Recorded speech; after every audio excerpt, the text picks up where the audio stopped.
சென்னையில் ஆபரண தங்கத்தின் விலை ஒரே நாளில் சவரனுக்கு 2400 ரூபாய் உயர்ந்துள்ளது. 1 கிராம் 14,250 ரூபாய்க்கும், 1 சவரன் ஆபரண தங்கம் 1,14,000 ரூபாய்க்கும் விற்பனை செய்யப்படுகிறது.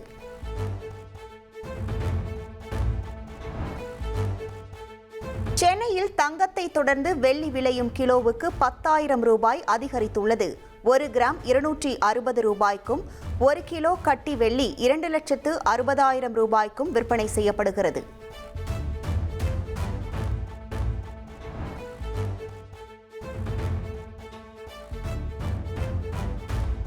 சென்னை மாநில கல்லூரியில் நடைபெற்ற போதைப் பொருட்கள் இல்லாத தமிழ்நாடு விழிப்புணர்வு நிகழ்ச்சியில் பங்கேற்ற முதலமைச்சர் விஜய் காவல்துறை மரியாதை ஏற்றுக்கொண்டார். விழா மேடையில் போதைப்பொருள் எதிர்ப்பு உறுதிமொழியை முதலமைச்சர் வாசிக்க மாணவர்கள் மற்றும் காவல்துறையினர் உறுதிமொழி ஏற்றுக்கொண்டனர். போதை பழக்கத்தால் ஏற்படும் தீய விளைவுகளை நான் முழுமையாக அறிவேன். நான் போதை பழக்கத்திற்கு ஆளாக மாட்டேன். மேலும் எனது குடும்பத்தினரையும் நண்பர்களையும் போதை பழக்கத்திற்கு ஆளாகாமல் தடுத்து அவர்களுக்கு அறிவுரைகள் வழங்குவேன். போதை பழக்கத்திற்கு உள்ளானவர்களை மீட்டெடுத்து அவர்களை நல்வழிப்படுத்த நான் அர்ப்பணிப்புடன் பங்காற்றுவேன் என்று உளமாற உறுதி கூறுகிறேன். போதை மற்றும் புகையிலை இல்லா கல்வி வளாகம் என்ற பிரச்சாரத்தை முதலமைச்சர் விஜய் தொடங்கி வைத்தார். கல்வி வளாகங்களில் மேற்கொள்ளப்பட்டு வரும் போதைப் பொருள் தடுப்பு நடவடிக்கைகள் குறித்து சிறப்பு காணொளியில் தெரிவிக்கப்பட்டுள்ளது. போதைப் பொருள் தடுப்பு நடவடிக்கைகளில் சிறப்பாக செயல்பட்ட காவல்துறை அதிகாரிகளுக்கு முதலமைச்சர் விஜய் பதக்கங்களை வழங்கினார். போதைப்பொருள் உற்பத்தி மற்றும் சட்டவிரோத கடத்தலை தடுப்பதில் சிறப்பாக பணியாற்றிய 15 அதிகாரிகள் பதக்கங்களை பெற்றுக் கொண்டனர். திரு காமராஜ் அவர்களுக்கு வரைவோலை வழங்கப்படுகிறது. திரு அருண் அவர்களுக்கு வரைவோலை வழங்கப்படுகிறது. திரு ராமர் அவர்களுக்கு வரைவோலை வழங்கி சிறப்பிக்கப்படுகிறது. திரு செந்தில்குமார் அவர்களுக்கு வரைவோலை வழங்கப்படுகிறது.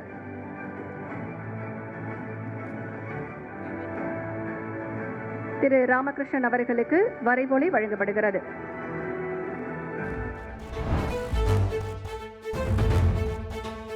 போதைப்பொருள் தடுப்பு மன்றங்களை சிறப்பாக செயல்படுத்திய பள்ளி, கல்லூரி மாணவர்களுக்கு பரிசு தொகைக்கான காசோலை, வெற்றி கோப்பை மற்றும் சான்றிதழை முதலமைச்சர் வழங்கினார். அரசு மற்றும் அரசு உதவி பெறும் பள்ளி, கல்லூரிகளுடன் தனியார் கல்வி நிறுவனங்களை சேர்ந்த மாணவர்களுக்கும் பரிசுகள் வழங்கப்பட்டன. செங்கோடம்பாளையம் அரசு உயர்நிலைப் பள்ளி மாணவர்களுக்கு வெற்றி சான்றிதழை வழங்கி சிறப்பித்துக் கொண்டிருக்கிறார்கள். வெற்றி கோப்பையும் வழங்கி சிறப்பிக்கிறார்கள். நம் மாண்புமிகு தமிழ்நாடு முதலமைச்சர் அவர்கள் முதல் பரிசாக 1 லட்சம் ரூபாய்க்கான காசோலை வழங்கி சிறப்பிக்கப்படுகிறது. வெற்றி கோப்பையை வழங்கி சிறப்பிக்கிறார்கள் மாண்புமிகு தமிழ்நாடு முதலமைச்சர் அவர்கள். போதைப் பொருள் எதிர்ப்பு மன்றங்களை சிறப்பாக செயல்படுத்தியதற்கான 2ஆம் பரிசாக 75,000 ரூபாய்க்கான காசோலையை வழங்கி சிறப்பிக்கிறார்கள் மாண்புமிகு தமிழ்நாடு முதலமைச்சர் அவர்கள்.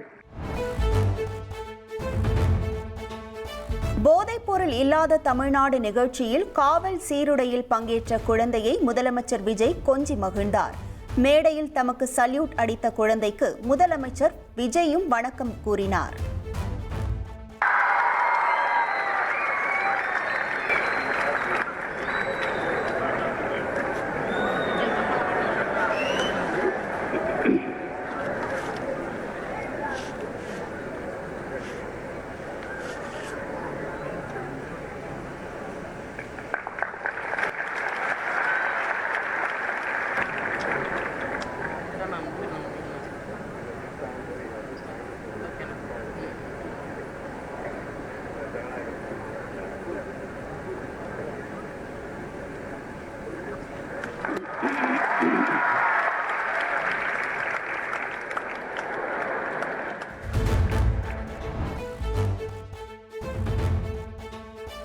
தமிழ்நாடு முழுவதும் போதைப் பொருள்கள் இல்லாத தமிழ்நாடு விழிப்புணர்வு நிகழ்ச்சி நடைபெற்றது.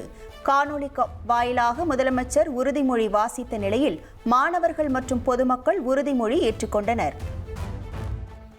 போதை பழக்கத்தால் ஏற்படும் தீய விளைவுகளை நான் முழுமையாக அறிவேன். நான் போதை பழக்கத்திற்கு ஆளாக மாட்டேன். மேலும் எனது குடும்பத்தினரையும் நண்பர்களையும் போதை பழக்கத்திற்கு ஆளாகாமல் தடுத்து அவர்களுக்கு அறிவுரைகள் வழங்குவேன். போதை பழக்கத்திற்கு உள்ளானவர்களை மீட்டெடுத்து அவர்களை நல்வழிப்படுத்த எனது பங்களிப்பை முழுமையாக தருவேன்.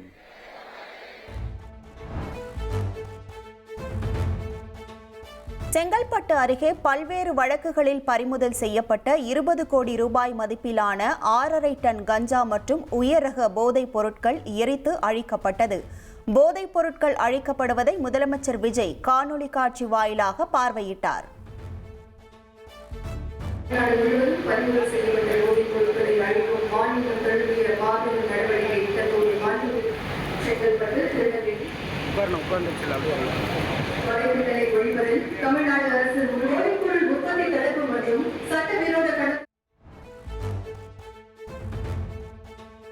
நீட் தேர்வுக்கு எதிரான அரசினர் தனி தீர்மானத்தை சட்டப்பேரவையில் மருத்துவ மற்றும் மக்கள் நல்வாழ்வுத்துறை அமைச்சர் அருண்ராஜ் முன்மொழிந்தார். நீட் தேர்வால் அடிப்படை சமநிலை குலைந்துள்ளதாக அமைச்சர் குற்றம் சாட்டினார்.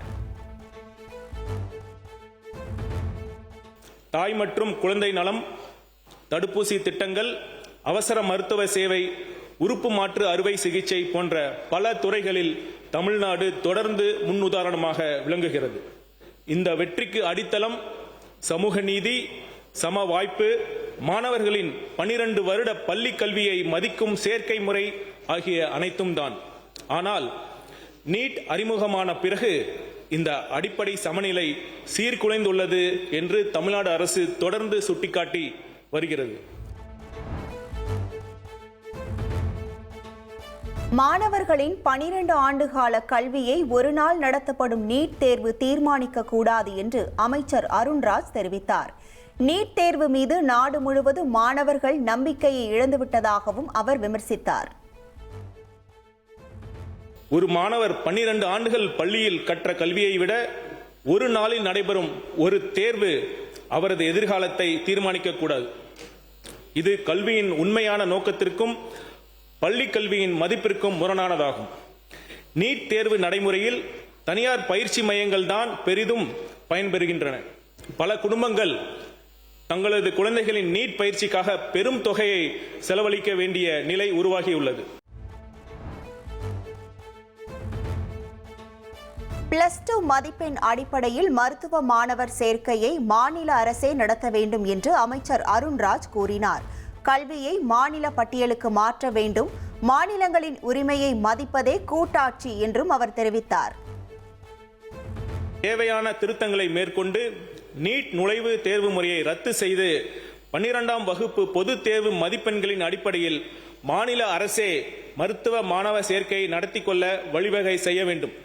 நீட் பிரச்சனைக்கு நிரந்தர தீர்வு கல்வி என்ற பொருண்மையை பொது பட்டியலில் இருந்து மானிய பட்டியலுக்கு மீண்டும் மாற்றுவதுதான். அரசு பள்ளியில் படித்து தாம் மருத்துவரானதாக அமைச்சர் அருண்ராஜ் தெரிவித்தார். நீட் தேர்வு பள்ளி கல்வி முறைக்கு எதிராக உள்ளதாகவும் அவர் சாடினார். ஒவ்வொரு திறமையான மாணவருக்கும் சமமான வாய்ப்பை வழங்க வேண்டும் என்ற மனிதநேய கோரிக்கை. இதனை அடிப்படையாக கொண்ட தீர்மானத்தை இப்பொழுது நான் முன்மொழிவதில் ஒரு மருத்துவராக குறிப்பாக நீட் தேர்வு எழுதாமல் மாநில சேர்க்கை முறைப்படி மருத்துவ படிப்பில் சேர்ந்த மருத்துவர் என்ற முறையிலும் IRS பணிக்கு முன் 5.5 ஆண்டுகள் ஒரு கிராமத்தில் அரசு ஆரம்ப சுகாதார நிலையத்தில் மருத்துவராக பணியாற்றவன் என்ற முறையிலும் மிகுந்த பெருமையும் மகிழ்ச்சியும் அடைகிறேன். நீட் எதிர்ப்பு தீர்மானம் மாணவர்கள் மீதான தாழ்வு மனப்பான்மையை வெளிப்படுத்துவதாக பாஜக MLA போஜராஜன் பேச்சு. நீட் எதிர்ப்பு தீர்மானத்தின் மீதான வாக்கெடுப்பில் பங்கேற்காமல் வெளிநடப்பு. 0.5% கொடுத்து இன்று பல மாணவர்கள், ஏழை குழந்தைகள் எல்லாம் பள்ளியிலே கல்லூரியிலே சேர்ந்திருக்கிறார்கள். இது மாதிரி ஒரு புதிய திட்டத்தை, நமது மாணவர்களுக்கு உபயோகமான திட்டத்தை, அவர்களை உற்சாகப்படுத்துகின்ற திட்டத்தை என்ன என்று நீங்கள் சிந்தித்து அந்த முறையிலே நீங்கள் செய்தால் நல்லது என்ற எண்ணத்தை தெரிவித்து, இது எங்களுக்கு உடன்படாது என்றதனால் இதை நான் இந்த வாக்களிப்பில் கலந்து கொள்ளாமல் வெளிநடப்பு நடத்துகின்றேன். நீட் எதிர்ப்பு தீர்மானத்திற்கு இந்திய கம்யூனிஸ்ட் மற்றும் மார்க்சிஸ்ட் கம்யூனிஸ்ட் கட்சிகள் ஆதரவு. அரசினர் தீர்மானம் மீதான விவாதத்தில் பேசிய இந்திய கம்யூனிஸ்ட் எம்எல்ஏ தலி ராமச்சந்திரன், நீட் தேர்வு பயிற்சி மையங்கள் அரசியல் மாஃபியாக்கள் நடத்துவதாக சாடினார். இந்த நீட் மன அழுத்தத்தால் அரியலூர் மாணவி அனிதா முதற்கொண்டு அந்த நீட் மன அழுத்த சாவுகள் தொடர்ந்து தமிழ்நாட்டிலே நடைபெற்று வருகின்றன. இன்றைக்கு நாடு முழுவதும் நீட் கோச்சிங் சென்டர்கள் புற்றீச்சலை போட முனைந்திருக்கின்றன. இன்றைக்கு ஆண்டுக்கு 60,000 கோடி ரூபாயிலிருந்து 1,00,000 கோடி ரூபாய் வரை கட்டணங்கள் என்ற பெயரால் கொள்ளையடித்து கொண்டிருக்கிறார்கள். இன்றைக்கு அந்த நீட் கோச்சிங் சென்டர்கள் நடத்துவர்கள் யார் என்றால், இன்றைக்கு அரசியல் புண்பலம் வாய்ந்த கல்வி மாபியாக்கள் நடத்தி கொண்டிருக்கிறார்கள். நீட் எதிர்ப்பு தீர்மானத்திற்கு ஆதரவு தெரிவித்து பேசிய பாமக எம்எல்ஏ சௌமியா அன்புமணி, நீட் தேர்வு ஏழை எளிய மாணவர்கள், அரசு பள்ளி மாணவர்கள் மற்றும் சமூக நீதிக்கு எதிரானது என்று கூறினார். நீட் தேர்வால் கல்வித்துறையில் மிகப்பெரிய வணிகம் நடப்பதாக கூறிய அவர், இந்த தேர்வால் தமிழகத்தில் மட்டும் 50 மாணவர்கள் உயிரிழந்துள்ளதாக தெரிவித்தார். நீட் தேர்வு பற்றிய இந்த தீர்மானத்தை பாட்டாளி மக்கள் கட்சி ஆதரிக்கிறது. மாண்புமிகு மக்கள் நல்வாழ்வுத்துறை அமைச்சருக்கு இந்த விஷயத்தை தெரிவிச்சுக்கிறோம். இதோட 500 குழந்தைங்க போயிட்டாங்க நீட் தேர்வில். தமிழ்நாட்டில் மட்டும் 50 குழந்தைங்க செத்து போயிட்டாங்க. இந்த கடைசி அந்த வினாத்தாள் கசிவு ஏற்பட்டு ஒரு நீட் தேர்வு கேன்சல் ஆச்சு. திருப்பி ஒரு நீட் தேர்வு நடந்தது. அதற்கு இடையில 13 குழந்தைகள் உயிரை மாய்த்து கொண்டார்கள். இனிமேல் ஒரு குழந்தை உயிர் கூட போகக்கூடாது. அதனால இந்த நீட் தேர்வு தமிழ்நாட்டுக்கு தேவையே இல்லை. நீட் எதிர்ப்பு தீர்மானத்தை ஆதரித்து பேசிய AIADMK MLA OS Maniyan, NEET வந்தபோது மத்தியில் காங்கிரஸ் திமுக கூட்டணி ஆட்சியில் இருந்ததாக குற்றம் சாட்டினார். நீட் தேர்வால் அரசு பள்ளி மாணவர்கள் பாதிக்கப்படுவதை தடுக்க அதிமுக ஆட்சியில் 7.5% உள் இடஒதுக்கீடு கொண்டுவரப்பட்டதாக அவர் கூறினார். இந்திய மருத்துவ குழுமம் 21/12/2010 அன்று மருத்துவ படிப்பு மற்றும் மருத்துவ மேற்படிப்பில் சேர்வதற்கு நுழைவுத் தேர்வினை அறிமுகப்படுத்தியது. அன்று ஆட்சியில் இருந்தது காங்கிரஸ் திமுக கூட்டணி ஆகும். அனைத்து இந்திய அண்ணா திமுக நீட் எதிர்ப்பு கொள்கையில் உறுதியாக உள்ளது. நீட் எதிர்ப்பு தீர்மானத்தை மனிதநேய ஜனநாயக கட்சி ஆதரிப்பதாக எம்எல்ஏ தமுமின் அன்சாரி கூறினார். பாஜக ஆட்சி நடைபெறாத மாநிலங்களிலும் நீட் எதிர்ப்பு தீர்மானத்தை நிறைவேற்ற முதலமைச்சர் விஜய் வலியுறுத்த வேண்டும் என்று அவர் கேட்டுக்கொண்டார். இந்த தீர்மானத்தை நிறைவேற்றிவிட்டு இந்தியாவிலே பாஜக ஆளாத இதர மாநிலங்களிலே எதிர்க்கட்சிகள் எங்கெல்லாம் ஆட்சியில் இருக்கிறதோ அந்த ஆட்சியில் இருக்கக்கூடிய முதல்வர்களுக்கும் அனுப்பி இதே போன்ற ஒரு தீர்மானத்தை உங்கள் மாநிலங்களில் இருக்கக்கூடிய சட்டமன்றங்களிலும் நிறைவேற்றுங்கள் என்று வற்புறுத்த வேண்டும். ஏனென்று சொன்னால், தமிழ்நாட்டிலிருந்து மட்டும் எழக்கூடிய ஒரு குரல் மட்டுமே இதை மாற்றி அமைத்து விடாது என்ற யதார்த்தத்தை புரிந்து கொள்ள வேண்டும். நாடு முழுக்க இந்த கருத்தியலை வலிமைப்படுத்த வேண்டும். அந்த கருத்தியலை வலிமைப்படுத்துவதன் மூலமாகத்தான் நாடெங்கிலும் இந்த குரலை செம்மைப்படுத்தி இந்த தீர்மானத்துடைய வெற்றியை நாம் பெற முடியும் என்ற யோசனை நான் முன்வைக்கின்றேன். நீட் எதிர்ப்பு தீர்மானம் மீது திமுக எம்எல்ஏ முத்து ராஜா மற்றும் தாவேக அமைச்சர்கள் இடையே காரசார விவாதம் நடைபெற்றது. தீர்மானத்தை திமுக ஆதரிப்பதாக கூறிய முத்துராஜா, நீட் தேர்வுக்கு எதிராக திமுக மேற்கொண்ட நடவடிக்கைகள் தீர்மானத்தில் இல்லை என்று அதிருப்தியை வெளிப்படுத்தினார்.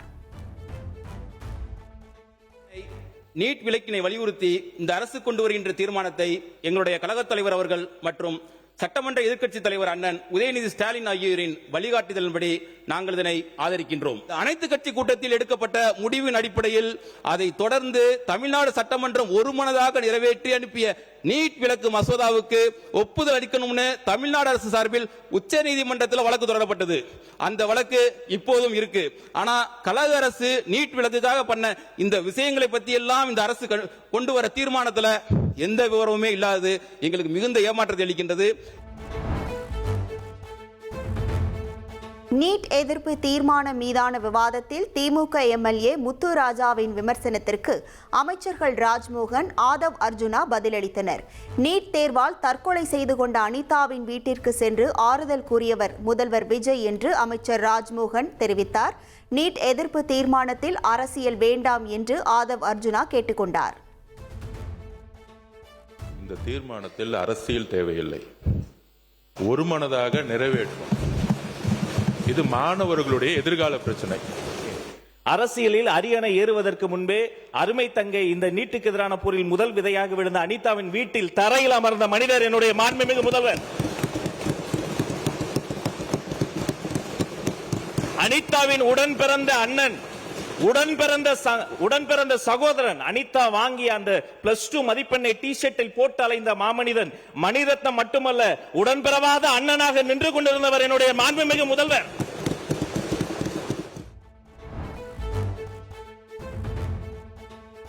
நீட் எதிர்ப்பு தீர்மானத்தை காங்கிரஸ் கட்சி ஆதரிப்பதாக உயர்கல்வித்துறை அமைச்சர் விஸ்வநாதன் கூறினார். தமிழ்நாட்டிற்கு நீட் தேர்வு தேவையில்லை, அந்த தேர்வை ரத்து செய்ய வேண்டும் என்றும் அவர் வலியுறுத்தினார்.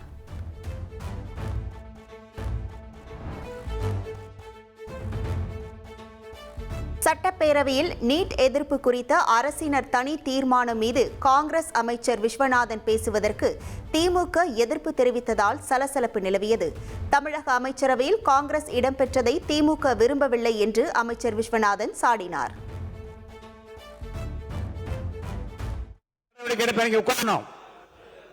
ஒரு 60 ஆண்டு காலம் கழித்து காங்கிரஸ் பேரியக்கம் ஒரு கூட்டணி மந்திரி சபையில் இடம்பெற்றிருப்பதை நீங்கள் விரும்பவில்லை என்பதை இதை நினைவு காட்டுகிறது.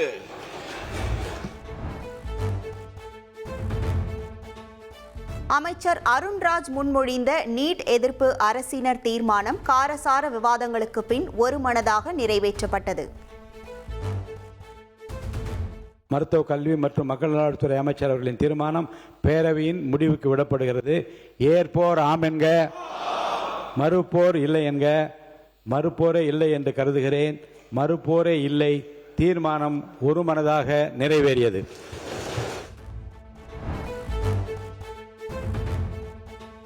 மத்திய அரசு கொண்டு வந்துள்ள வெளிநாட்டு பங்களிப்பு ஒழுங்குமுறை திருத்த மசோதாவை திரும்ப பெற வலியுறுத்தி தமிழக சட்டப்பேரவையில் தீர்மானம். அரசினர் தனி தீர்மானத்தை முன்மொழிந்த அமைச்சர் ராஜ்மோகன், FCRA சட்டத்தால் சிறுபான்மை அமைப்புகளின் சொத்துரிமை பாதிக்கப்படும் என்று கூறினார்.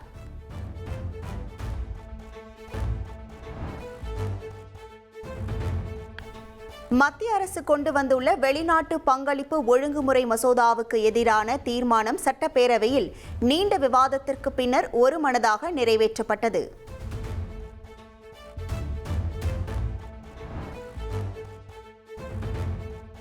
நிலம் இல்லாத ஏழை மக்களுக்கு பட்டா வழங்கும் விவகாரம் குறித்து சட்டப்பேரவையில் தவேக அமைச்சர்கள் மற்றும் திமுக, அதிமுகவின் முன்னாள் அமைச்சர்கள் இடையே காரசார விவாதம் நடைபெற்றது.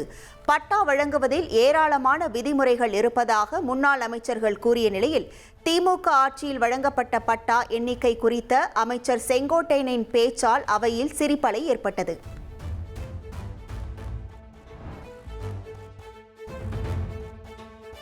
தவேக அரசு தாக்கல் செய்துள்ள பட்ஜெட் ஏமாற்றம் அளிப்பதாக சட்டப்பேரவையில் முன்னாள் முதலமைச்சர் O. பன்னீர்செல்வம் கூறியுள்ளார். கலைஞர் மகளிர் உரிமை திட்டத்தின் பெயர் மாற்றத்தையும் அவர் கடுமையாக விமர்சித்தார். மாண்புமிகு அமைச்சரவை கூட்டம் நடந்தது. அதில் இந்த தேர்தல் அறிக்கையில் சொல்லப்பட்ட வாக்குறுதிகளுக்கான செயல் திட்டம் உருவாக்கப்பட்டுள்ளது என்ற செய்தியும் வெளியானது. அதற்கு வெற்றி தமிழக திட்டங்கள் என்றெல்லாம் அலங்காரமாய் பெயர் சூட்டப்பட்டு அறிக்கைகளாகவும் வெளிவந்தது. ஆனால் இப்போது தாக்கல் செய்யப்பட்டுள்ள நிதிநிலை அறிக்கையோ ஏமாற்றத்தின் வடிவமாக இருக்கிறது. தாவேக அரசின் முதல் பட்ஜெட்டில் திரும்புகின்ற பக்கமெல்லாம் திமுக ஆட்சியின் திட்டங்களே உள்ளதாக ஓபிஎஸ் விமர்சித்தார். புதிய அரசின் திட்டங்களை தேடுகிறேன், தேடிக்கொண்டே இருக்கிறேன் என்றும் அவர் நகைச்சுவையாக கூறினார். இப்போது தாக்கல் செய்யப்பட்டுள்ள நிதிநிலை அறிக்கையோ ஏமாற்றத்தின் வடிவமாக இருக்கிறது. திருப்புகின்ற பக்கமெல்லாம் நம்முடைய திராவிடல் மாடல் அரசின் சாதனை திட்டங்கள் தான் ஜொலித்துக் கொண்டிருக்கிறது. மக்கள் மனதில் நிலை கொண்டுள்ள எங்கள் தலைவர் முத்துவேல் கருணாநிதி ஸ்டாலின் அவர்கள் உருவாக்கிய திட்டங்களே புது உருகொண்டு நிற்கின்றன. இதில் புதிய அரசின் திட்டங்களை தேடுகிறேன், தேடிக்கொண்டே இருக்கிறேன்.